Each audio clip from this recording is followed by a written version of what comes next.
I've already got you, and you're Okay. willing to make a booking with me. Is that correct? Hi, Carrie. Hey, ASI training, step number 1. So yes, this first video would be somebody calls in and is here to make a booking. So let's make sure we're all cleaned up. Okay, go to town, Carrie. All right, so we're assuming that we already know the date of the booking, which is one of the first questions you should ask them. Since our rack rates change from season to season, we need to know what date. One of the first questions you should ask the guest is, what date would you like to arrive? And then you ask, do you have a destination in mind? Are you holding a certificate for like the room at Skidaway, or is a standard room?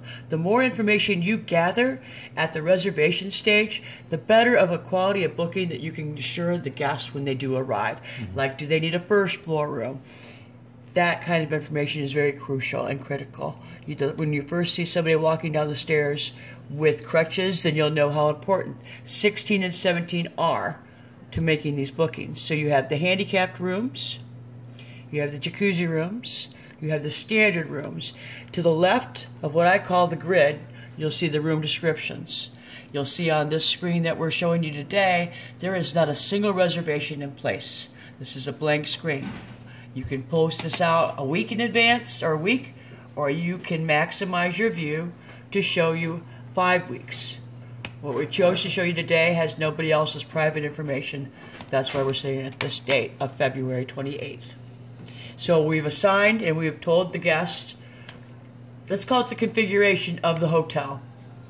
We've stated to them that there is no elevator here. We've started a list of prices that are set in place. A standard room has 2 full-size beds. It's going for a rate of $99. Okay? Yep.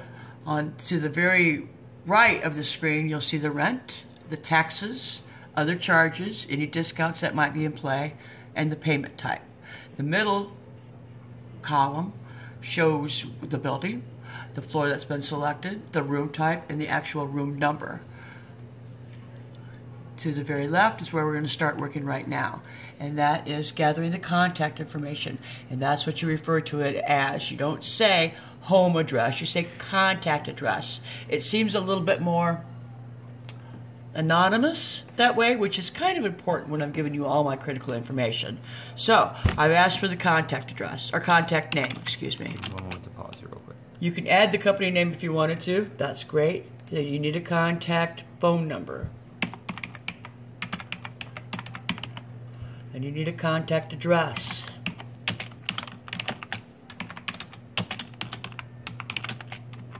Tab button will get you to each entry that you have to have as well.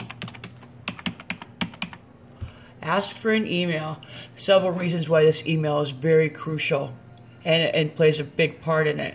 It'll shoot a confirmation email to people right away. It'll give a listing of the directions on how to get to the hotel.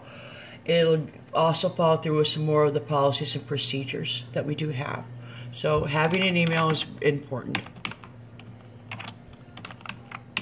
After this first initial email request, what happens to the emails is A, they'll get a bounce back asking about the quality of their stay with a TripAdvisor link to review us online. It'll also enter them into a database where they'll get a monthly newsletter from the hotel. It kind of forms a community feel or community spirit to this hotel. I've got this information in place. Now this green cross here is the next step. You need a credit card to book the room.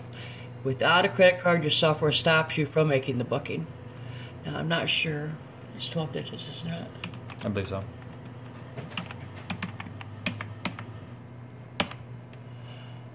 Well, you don't even have to assign a card type. Your software knows it. Once you start entering the number, it flips to the different card types that we do take. Not so much there, but we take all the big guys.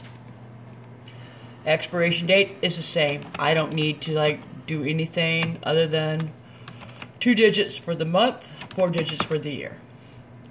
Question for you. Now, we can manually enter that card number. The card reader, does that work the same way? Card reader does work the same way if you hit the swipe button right here. Perfect. Now, some of these newer cards have chips in them. They will not read on that obsolete card. Swiper. Okay. They just don't.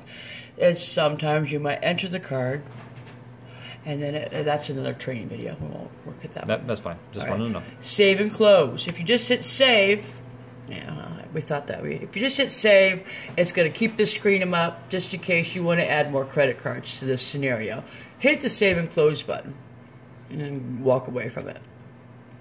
Disregard that because I did not enter a proper credit card. But again, to recap, the green cross to enter your credit card information. Enter the number. Don't get caught up in the details of what kind of card it is. Your software will do the work for you. At that stage, after that stage, ask if you should just copy the same address that they provided at the contact address. Then it's right here. Okay? Perfect. All right. Then you make the reservation. And it bounces to the email of the guest to confirm their reservation. After you make this reservation, this pattern, you are still on the phone with the guest. You recap the stay length to the guest. You tell them everything you've done. So I am confirming with you once again on the phone that I expect you to arrive Wednesday, February 28th, staying 1 day, checking out on March 1st, which is the Thursday. Is that correct? They say yes. I have you in a standard room on the second floor. Is that correct? They say yes. You thank them for making the booking with you today. Then you proceed to transferring the phone call to the recording we have, again stating policies and procedures and what the guests can expect after they've traveled here. These are all really important factors. They just are. And then that's it. That's it.